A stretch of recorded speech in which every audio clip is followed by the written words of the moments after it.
রাসূলুল্লাহ সাল্লাল্লাহু আলাইহি ওয়াসাল্লাম তিনি ইরশাদ করেছেন, মান সাল্লা লিল্লাহি 40 ইয়াওমান ফি জামাআহ ইউদরিকু তাকবীরাতাল উলা, কেউ যদি তোমাদের মধ্যে 40টা দিন জামাতবদ্ধ হয়ে তাকবীরে উলার সাথে নামাজটা আদায় করতে পারে, ওই ব্যক্তির জন্য 2টি মুক্তির সনদ উপহার দেওয়া হবে। কয়টি?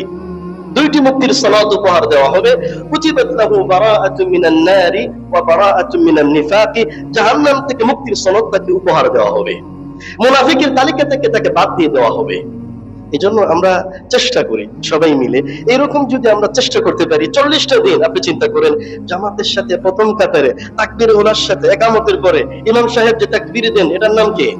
তাকবীর উলা। এটাকে আরবিতে বলা হয় তাকবীরাতুল ইহরাম, হারাম তাকবীর। অর্থাৎ এতক্ষণ পর্যন্ত আপনার জন্য খানা পিনা হালাল ছিল, কথাবার্তা বলা হালাল ছিল, যখন আপনি বললেন আল্লাহু আকবার, তাকবীরাতুল ইহরাম দিলেন, সবকিছু কি হয়ে গেল?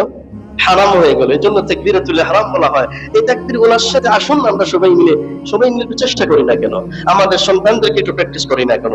আপনি দেখবেন 40টা দিন যদি আপনি এভাবে নিজেকে অভ্যস্ত করতে পারেন তাকবীর ওলার সাথে প্রথম কাতারে ইমাম সাহেবের সাথে 40টা দিন 5 ওয়াক্ত নামাজ যদি আপনি পড়েন, তাহলে আপনার হৃদয়টা মসজিদমুখী করে দিবেন কে?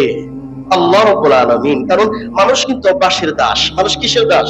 যে যেখানে যে বিষয়ের উপর আপনি অভ্যাসে পরিণত করবে, তত বেশি হৃদয়টা সেই মুখী হবে, আল্লাহমুখী হবে, মসজিদমুখী হবে। কি বলেন? আমরা কি এই চ্যালেঞ্জটা গ্রহণ করতে পারবো কিনা?